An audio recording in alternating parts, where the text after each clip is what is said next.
guys, welcome to IPOD Iman Wahyu Podcast. 9, 8, 7, 6, 5, 4, 3, 2, 1. Nah teman-teman, kali ini kita ada kedatangan tamu yang lagi studi di Fakultas Teologi Weda Bakti, yaitu bersama dengan Mas Yubilate Sinaga.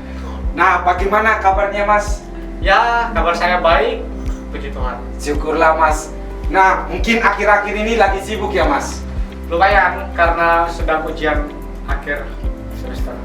Pemirsa, tanpa memperpanjang waktu kita langsung saja ke topik pembahasan kita, yaitu Abraham dan Gereja Katolik. Nah, siapa itu si Abraham teman-teman? Ya sudah, kita langsung diskusi saja tentang Abraham, tokoh kita hari ini. Mas Bill, siapa sih Abraham itu? Tentunya bukan Abraham Maslow ya. Abraham itu akan menjadi tokoh inspirasi kita di masa sekarang ini, dalam kehidupan kita sekarang ini. Dan kemudian kita mungkin bertanya, mengapa bisa? Karena lewat Abraham ini, dalam kisah Kejadian 12 ayat 1-16, kita melihat bagaimana manusia menanggapi wahyu Allah. Dalam konteks ini Abraham sendiri begitu. Berarti Abraham ini adalah tokoh atau bapak orang beriman ya Mas? Betul sekali. Nah, mungkin kalau begitu Mas bisa ya spill sedikit lah tentang perjalanan panggilan Bapak Abraham itu sendiri. Oke, jadi dalam kisah Kejadian 12 ayat 1-15 itu kita melihat dalam kisah itu Allah memanggil Abraham dari Mesopotamia, kemudian dijanjikan untuk pergi ke tanah terjanji, yaitu tanah Kanaan. Nah, pada umur yang ke-75 tahun, Abraham dipanggil oleh Allah.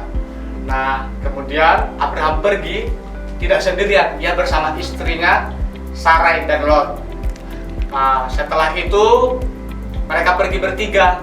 Kemudian, tapi jangan lupa satu hal, ada janji Allah satu hal lagi, yaitu Abraham akan dijadikan bapa bagi bangsa-bangsa. Nah, pemirsa, ternyata cukup menarik ya kisah panggilan Abraham. Sudah tahu kan, ternyata Abraham itu sudah tua loh ketika menanggapi panggilan Tuhan. Nah, itu makanya kita jangan mengatakan panggilan yang terlambat atau late vocation begitu. Nah, itu menarik teman-teman. Tapi Mas Bill tadi dalam penjelasannya itu ada banyak kata yang muncul, tapi salah satu yang menarik di sini yaitu tentang kata wahyu. Nah, apa sih yang dimaksud dengan wahyu itu, Mas? Ya, jadi wahyu, karena kita berbicara dalam konteks perjanjian lama, kita lihat dalam kisah itu wahyu tidak ditemukan secara kata-kata yang sama, tetapi ada kata lain yaitu dabar dalam bahasa Ibrani yang artinya sabda. Sabda yang berdaya guna, sabda yang berdaya ubah, begitu. Oh, itu tentang wahyu ya. Nah, terus bagaimana dengan iman? Nah, kalau iman itu tindakan hati di mana di dalam hati manusia mengenal dirinya secara mendalam dan melampaui diri dalam kerinduan yang tanpa batas. Nah, itu pengajaran Agustinus. Kemudian kita lihat dan korelasinya dengan ketaatan Abraham, di mana Abraham pergi ke tanah Kanaan bukan karena apa-apa, tetapi karena dorongan dari hatinya, karena ia sudah mendengar atau mengenal sabda Allah itu. Begitu. Nah, mungkin pemirsa juga penasaran nih, bagaimana ringkasnya? Ya, jadi ringkasnya bisa kita katakan bahwa sabda itu, wahyu itu sabda yang berdaya guna, berdaya ubah, begitu ya. Dan kemudian iman itu tindakan hati manusia akan sabda atau wahyu Allah itu, begitu. Nah, ini Mas ada pertanyaan baru dan juga sangat menarik. Apakah agama itu sebuah pewahyuan Allah? Ayo Mas, bagaimana? Coba menjelaskan. Nah, jadi ada seorang tokoh mengatakan begini, bahwa agama atau religare itu artinya mengikat, menjaga relasi yang terus menerus dan dekat dengan yang ilahi. Nah, agama kan itu bukan buatan Tuhan, agama itu buatan manusia. Maka agama bukanlah contoh pewahyuan Allah. Nah, tetapi agama tidak bisa dilepaskan dari iman yang merupakan tanggapan atas wahyu Allah itu. Coba Mas, terus bagaimana kelanjutannya? Ya, jadi begini, Abraham kan dapat wahyu dari Allah dalam bentuk perintah untuk pergi ke tanah yang dijanjikan, yaitu tanah Kanaan. Nah, kemudian Abraham menanggapi di dalam hatinya untuk pergi ke tanah Kanaan itu. Nah, kemudian untuk menjaga kesatuan dengan Allah, Abraham mendirikan tempat-tempat ibadah begitu. Tujuannya apa? Agar Abraham bisa beribadah dengan Allah dan mempersembahkan kurban kepada Allah. Nah, Abraham juga melakukan ini dengan rutin dan kemudian terus menerus, dan kemudian setelah itu diajarkan kepada keturunannya apa yang didapatkannya itu dari Allah. Nah, maka inilah titik pijak kalau kita berbicara tentang soal agama. Maka agama itu sudah suatu bentuk perbuatan, yaitu berdoa, mempersembahkan korban kepada Allah. Lalu ada sistem intelektual yang terwujud dalam sebuah ajaran begitu kan. Nah, dan sistem perasaan atau kehendak untuk setia kepada Allah. Nah, itu kira-kira. Oh, kalau begitu bagaimana dengan gereja Katolik, Mas?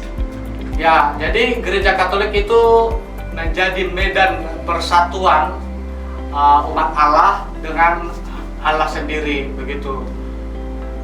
Tempat di mana umat Allah bersekutu dengan Allah begitu. Nah, gereja Katolik adalah orang-orang yang menjaga kesatuan dengan yang ilahi, yang adalah dalam diri Yesus Kristus begitu.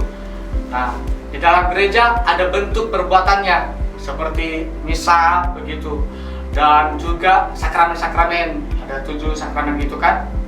Nah, kemudian di dalam gereja ada juga sistem keyakinan, keyakinan intelektual begitu kan, seperti ajaran-ajaran yang kita terima begitu, yang terbuat dalam dokumen-dokumen ensiklik Rerum Novarum, dokumen Konsili Vatikan kedua, surat-surat apostolik begitu.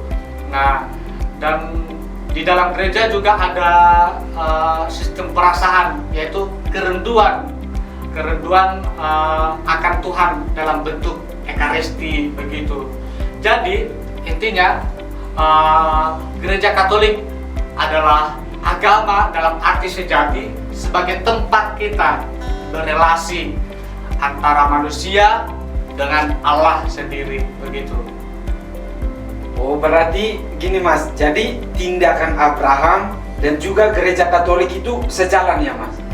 Berarti tidak bertentangan ya kan? Ya, betul sekali.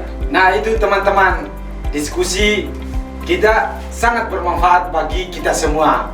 Menarik karena ada Bapak Abraham dan juga gereja Katolik itu saling berhubungan.